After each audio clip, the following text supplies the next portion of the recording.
तर मग त्याच्यासाठी 2 कप मैदा घेतलेला आहे, 1-1.5 कप वाटाणे घेतलेले, बारीक चिरलेली कोथिंबीर, 1 चमचा धणे, अर्धा चमचा ओवा आणि 1 चमचा जिरे, अर्धा चमचा हळद, 1 चमचा लाल तिखट, 1 चमचा गरम मसाला, अर्धा चमचा साखर आणि 1 चमचा बडीशोप, 2-3 हिरव्या मिरच्या आणि थोडंसं अद्रक घेतलेलं आणि आपल्याला लागणारे अर्धा लिंबाचा रस, 2 चमचे बेसन आणि 2 कप मैदा आणि चवीप्रमाणे मीठ आणि 2 चमचे तेल. हा 2 कप मैदा आहे तो आधी मळून घ्यायचा आहे आपण. ओवा टाकायचा आहे. आता 1 चमचा मीठ टाकले, चवीनुसार टाकायचं.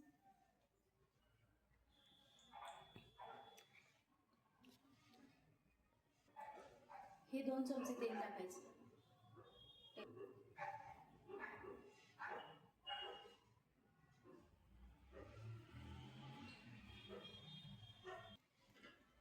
खूप जास्तही तेल नाही टाकायचं, आपल्याला 2च चमचे टाकायचे आणि हे तेल आणि मीठ पिठाला छान चोळून घ्यायचं.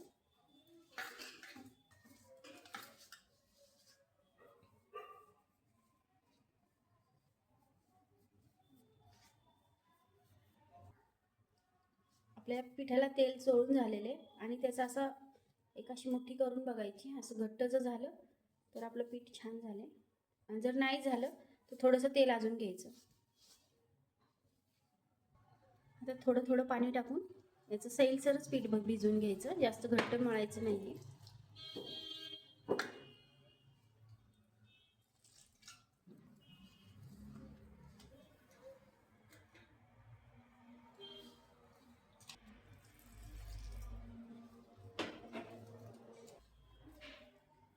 सैलसरच पीठ भिजवून घ्यायचं. हे बघा इतकं सैल भिजवलं मी. घट्ट झालं तर त्याची कचोरी छान होणार नाही. झाकून आणि आता दुसरा मसाला करून घेऊ. आता आपल्याला एक मसाला करून घ्यायचा. त्याच्यासाठी आपण हे धणे घेतलेले, 1 चमचा मोठा, 1 चमचा बडीशेप, जिरे. हे मिक्सरमध्ये जाडसर वाटून घ्यायचं. आपला मसाला असा वाटून झालेला आहे, तो काढून घ्यायचा. पण वाटाणे घेतले 1.5 वाटी, ते आता मिक्सरमध्ये जाडसरच वाटून घ्यायची. ते पण खूप बारीक पण नाही, खूप जाड पण नाही, मीडियम. त्यातच घ्यायचं अद्रक थोडंसं आणि 4 ते 5 हिरव्या मिरच्या घेतलेल्या, हे बारीक करून घ्यायचं. हे असं जाडसरच वाटून घ्यायचं. वाटाणे 2 ते 3 चमचे तेल घ्यायचे. तेल तापलेलं आहे आपलं, थोडं कमीच ठेवायचं आहे ताव तेलाचा आणि हा मसाला परतून घ्यायचा आधी.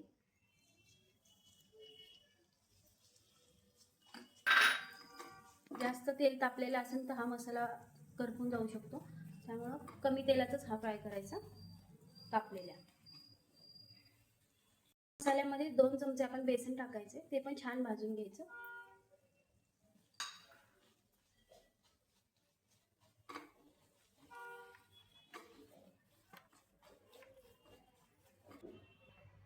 आपलं बेसन छान भाजले गेले, त्यातच अर्धा चमचा हळद टाकायची.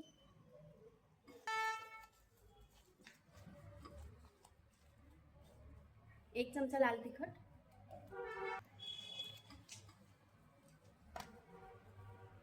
1 चमचा गरम मसाला,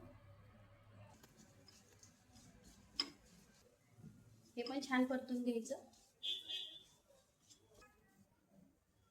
त्यातच आता वाटाणे टाकून घ्यायचे.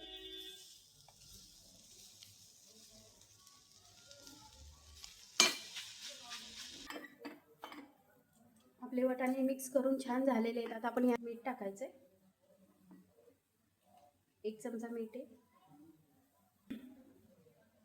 अर्धा चमचा साखर,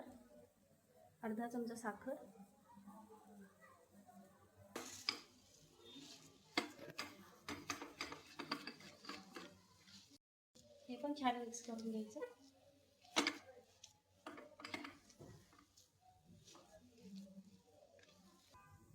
आता यात अर्ध्या लिंबाचा रस टाकायचा आहे.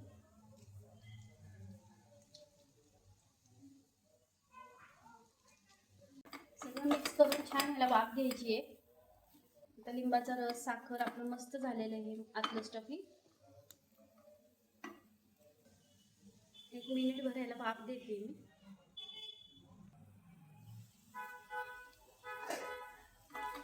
आपला मसाला झालेला आहे. आता गॅस बंद करायचा आणि त्याच्यात कोथिंबीर टाकायची बारीक चिरलेली.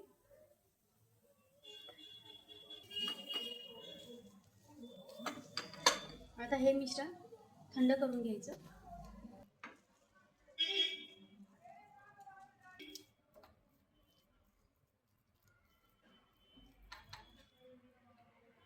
मसाला थंड झाल्यावर त्याची छोटी छोटी बॉल्स करून घ्यायचे.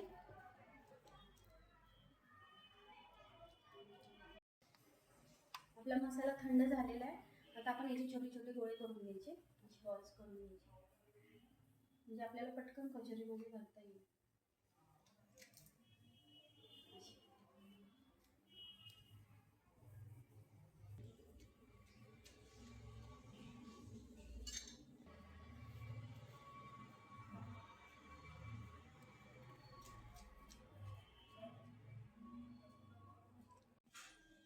आपले असे गोळे करून झालेले मसाल्याचे पण झालेले.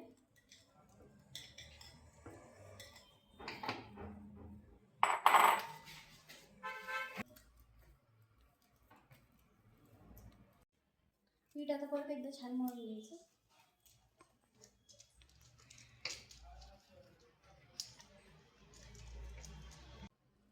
छोटे छोटे याचे गोळे करून घ्यायचे. त्याला जेवढी मोठी कचोरी करायची ना तेवढं पीठ घ्यायचं आणि त्याला लाटायचं नाही, हातावरच असं दाबून घ्यायचं. आपण पुरणपोळी कशी करतो तसंच करून घ्यायचं.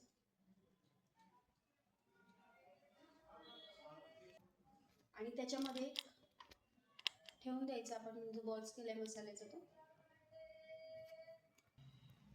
तशी पोळी करून असं हाताने दाबून घ्यायचं आणि एक मसाल्याचा बॉल्स जो केलेला आपण तो ठेवून द्यायचा मसाला आणि हे परत असं दाबून घ्यायचं.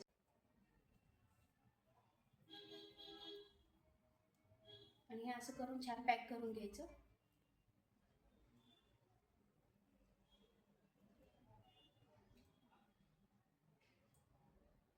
वरचं एक्स्ट्राचं पीठ काढून टाकायचं आणि हे असं दाबून घ्यायचं आतमध्ये, म्हणजे आपली कचोरी अशी बाहेर येणार नाही त्यातून स्टफिंग.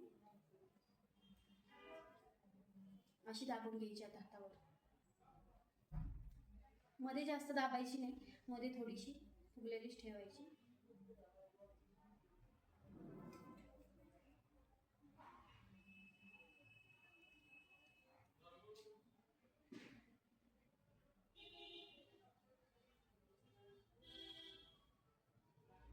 हे बघा आपली झाली अशी करून. असं काय आता अशाच करून घ्यायच्या. अजून एक करून दाखवते. आपल्या आता कचोऱ्या करून झालेल्या आहेत ह्या अशा. आता आपण त्या तळून घेऊ. आता तेल कोमट आहे त्यातच सोडून घेऊ. गॅस बंदच आहे.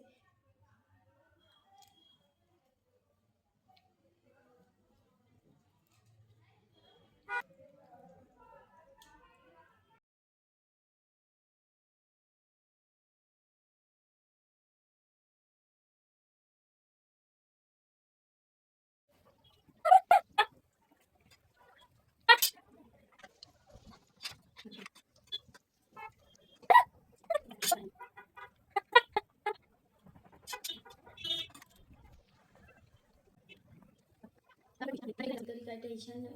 दुसऱ्या बॅचला एकदम छान तेल तापलेलं असतं आणि खूप तापलं तर थोडासा गॅस बंद करायचा. आता ही एक बाजू पलटी करून घेऊ.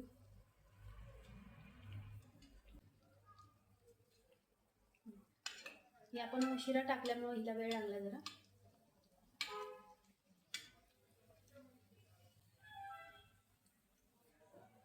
हे बघा आता किती मस्त आलंय, छान फुगलेलं आहे आणि मस्त. आता थोडासा गॅस मोठा करायचा.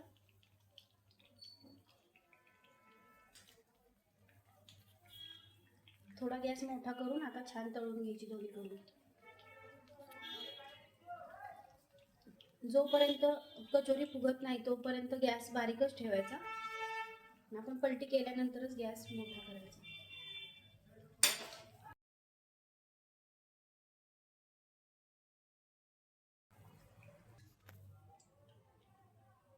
आता ही बॅच तळून झाली ना, गॅस बंद करायचा. थोडं कोमट झाल्यावर बाकीचे तळायचे.